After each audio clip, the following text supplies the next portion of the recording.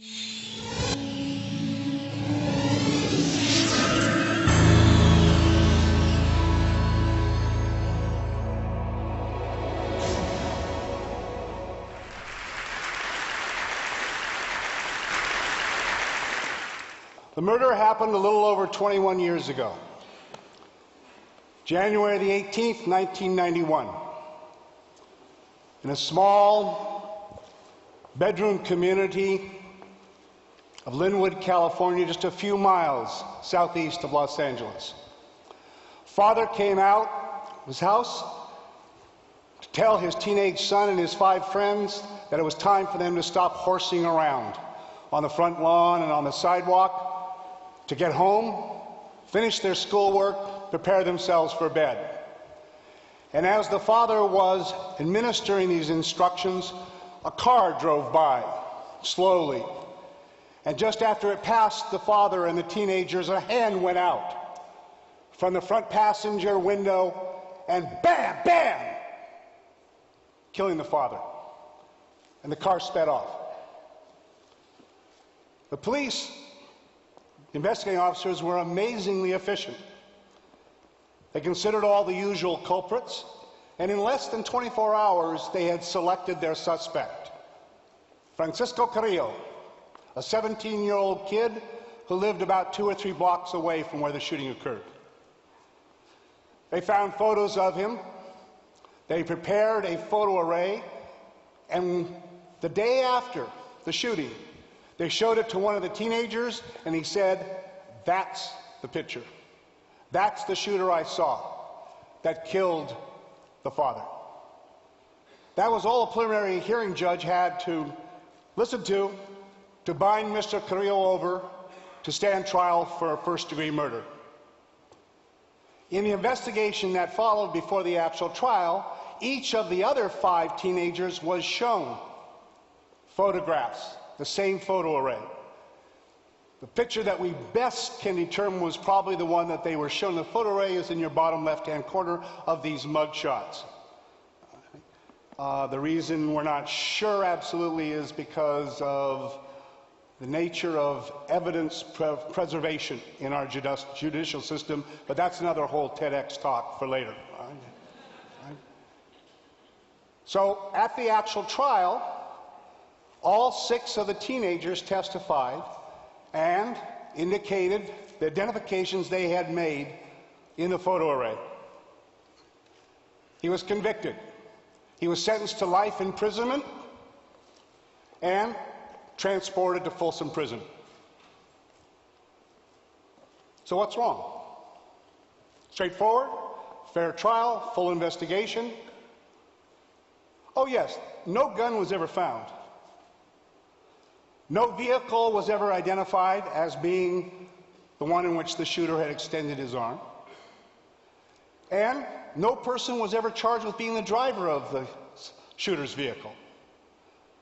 And Mr. Carrillo's alibi? Which of those parents here in the room might not lie concerning the whereabouts of your son or daughter in an investigation of a killing? Sent to prison, adamantly insisting on his innocence, which he has consistently for 21 years. So what's the problem? The problems actually for this kind of case come many-fold from decades of scientific research involving human memory. First of all, we have all the statistical analyses from the Innocence Project work, where we know that we have, 250, 280 documented cases now where people have been wrongfully convicted and subsequently exonerated, some from death row, on the basis of later DNA analysis. And you know that over 3/4 of all of those cases of exoneration involved only eyewitness identification testimony during the trial that convicted them. We know that eyewitness identifications are fallible. The other comes from an interesting aspect of human memory that's related to various brain functions, but I can sum up for the sake of brevity here in a simple line. Right? The brain abhors a vacuum. Under the best of observation conditions, the absolute best, we only detect, encode, and store in our brains bits and pieces of the entire experience in front of us. And they're stored in different parts of the brain. So now when it's important for us to be able to recall what it was that we experienced, we have an incomplete, we have a partial store. And what happens? Below awareness, with no requirement for any kind of motivated processing, the brain fills in information that was not there, not originally stored, from inference, from speculation, from sources of information that came to you as the observer after the observation. But it happens without awareness such that you aren't even cognizant of it occurring.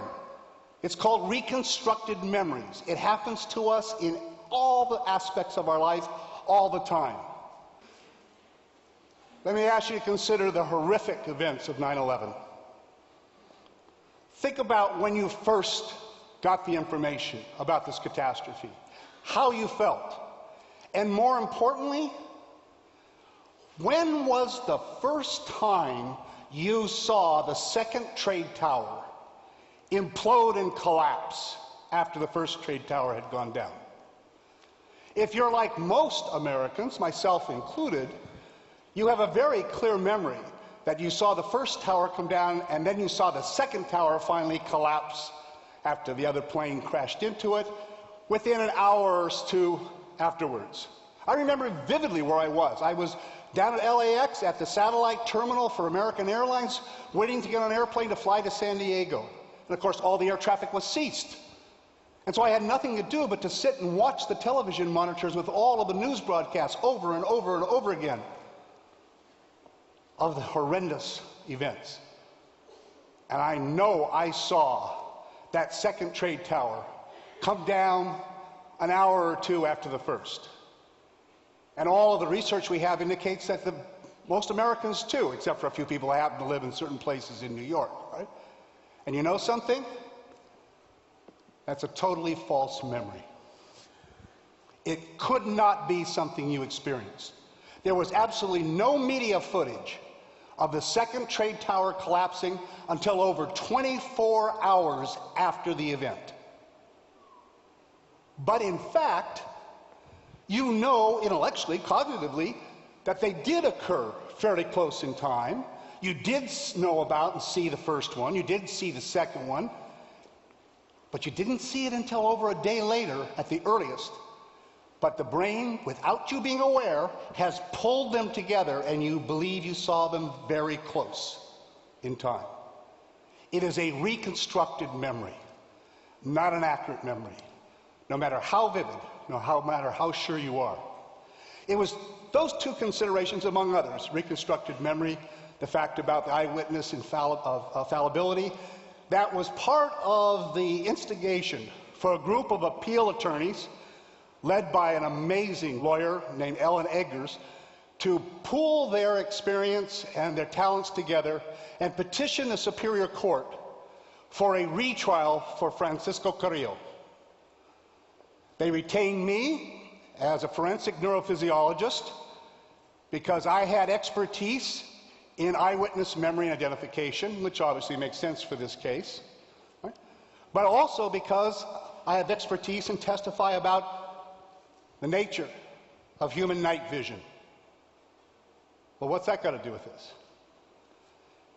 Well, when you read through the case materials in this Carrillo case, one of the things that suddenly strikes you is that the investigating officers said the lighting was good at the crime scene, at the shooting. All the teenagers testified during the trial that they could see very well. But this occurred in mid-January in the northern hemisphere at 7 p.m. at night. Right? So when I did the calculations for the lunar data and the solar data at that location on Earth at the time of the incident of the shooting, all right, It was well past the end of civil twilight, and there was no moon up the night. So all the light in this area from the sun and the moon is what you see on the screen right here. The only lighting in that area had to come from artificial sources. And that's where I go out and I do the actual reconstruction of the scene with photometers, with various measures of illumination and various other measures of color perception, along with special cameras and high-speed film. Right? Take all the measurements and record them, right? And then take photographs. And this is what the scene looked like at the time of the shooting from the position of the teenagers, looking at the car going by and shooting. This is looking directly across the street from where they were standing. Remember, the investigating officer's report said the lighting was good. Teenagers said they could see very well. This is looking down to the east where the shooting vehicle sped off. And this is the lighting directly behind the father and the teenagers. As you can see, it is at best poor. No one's going to call this well-lit, good lighting. And in fact, as nice as these pictures are, and the reason we take them is I knew I was going to have to testify in court, and a picture is worth more than 1,000 words when you're trying to communicate numbers, abstract concepts like lux, the international measurement of illumination, the Ishihara color perception test values. Right? When you present those to people who are not well versed in those aspects of science and that, they become salamanders in the noonday sun. It's like talking about the tangent of the visual angle, all right? Their eyes just glaze over, all right? A good forensic expert also has to be a good educator, a good communicator. And that's part of the reason why we take the pictures, to show not only where the light sources are and what we call the spill, the distribution, but also so that it's easier for the trier of fact to understand the circumstances. So these are some of the pictures that, in fact, I use when I testify. But more importantly, to me as a scientist, are those readings, the photometer readings, which I can then convert into actual predictions of the visual capability of the human eye under those circumstances. And from my readings that I recorded at the scene under the same solar and lunar conditions at the same time, so on and so forth, right, I could predict that there would be no reliable color perception, which is crucial for face recognition, and that there would be only scotopic vision, which means there'd be very little resolution, what we call boundary or edge detection, and that furthermore, because the eyes would have been totally dilated under this light, the depth of field, the distance at which you can focus and see details, would have been less than 18 inches away. I testified to that to the court. And while the judge was very attentive, it had been a very, very long hearing for this petition for a retrial. And as a result, I noticed out of the corner of my eye that I thought that maybe the judge was going to need a little more of a nudge than just more numbers. And here I became a bit audacious, and I turned and I asked the judge, I said, Your Honor, I think you should go out and look at the scene yourself. Now, I may have used a tone which was more like a dare than a request. But nonetheless, it's to this man's credit and his courage that he said, yes, I will. A shocker in American jurisprudence. So in fact, we found the same identical conditions. We reconstructed the entire thing again. He came out with an entire brigade of sheriff's officers to protect him in this community. All right? We had him stand actually slightly in the street, so closer to the suspect vehicle, the shooter vehicle, than the actual teenagers were. So he stood a few feet from the curb toward the middle of the street. We had a car that came by, same identical car as described by the teenagers. Right? It had a driver and a passenger, and after the car had passed the judge by, the passenger extended his hand, pointed it back to the judge as the car continued on, just as the teenagers had described it. Right? Now, he didn't use a real gun in his hand, so he had a black object in his hand that was similar to the gun that was described. Right? He pointed by, and this is what the judge saw. This is the car 30 feet away from the judge. Right? There's an arm sticking out of the passenger side and pointed back at you. That's 30 feet away.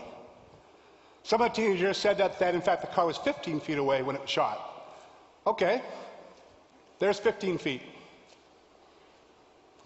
At this point I became a little concerned. This judge is someone you never want to play poker with. He was totally stoic. I couldn't see a twitch of his eyebrow. I couldn't see the slightest bend of his head. I had no sense of how he was reacting to this. And after he looked at this reenactment, he turned to me and he says, "Is there anything else you want me to look at?" I said, "Your Honor," and I don't know whether I was emboldened by the scientific measurements that I had in my pocket and my knowledge that they are accurate, or whether it was just sheer stupidity, which is what the defense lawyers thought, when they heard me say, "Yes, Your Honor, I want you to stand right there. I want the car to go around the block again. And I want it to come, and I want it to stop right in front of you, 3 to 4 feet away, and I want the passenger to extend his hand with a black object, point right at you, and you can look at it as long as you want." And that's what he saw. You'll notice, which was also in my test report, all the dominant lighting is coming from the north side, which means that the shooter's face would have been photo-occluded, would have been backlit. Furthermore, the roof of the car is causing what we call a shadow cloud inside the car, which is making it darker. Right? And this is 3 to 4 feet away. Why did I take the risk? I knew the depth of field was 18 inches or less. 3 to 4 feet, it might as well have been a football field away. This is what he saw. Went back. There was a few more days of evidence that was heard. At the end of it, he made the judgment that he was going to grant the petition for a retrial. And furthermore, he released Mr. Carrillo so that he could aid in the preparation of his own defense if the prosecution decided to retry him, which they decided not to. He is now a freed man.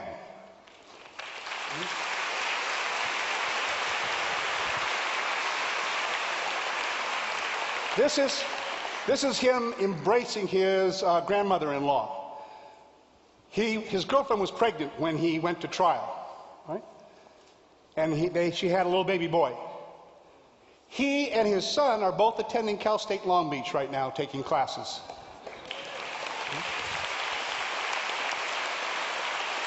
And what does this example, what's important to keep in mind for ourselves? First of all, there's a long history of antipathy between science and the law in American jurisprudence.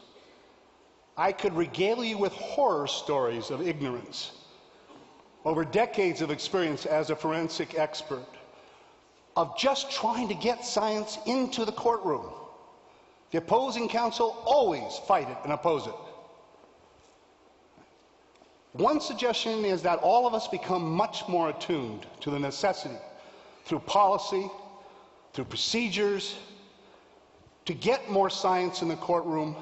And I think one large step toward that is more requirements, with all due respect to the law schools, of science, technology, engineering, mathematics, for anyone going into the law, because they become the judges. Think about how we select our judges in this country. It's very different than most other cultures. All right?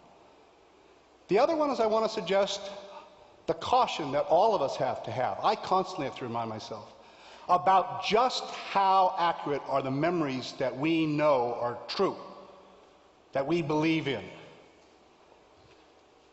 There is decades of research, examples and examples of cases like this, where individuals, right, really believe. None of those teenagers, right, who identified him, right, thought that they were picking the wrong person. None of them thought they couldn't see the person's face. We all have to be very careful. All our memories are reconstructed memories. They are the product of what we originally experienced and everything that's happened afterwards.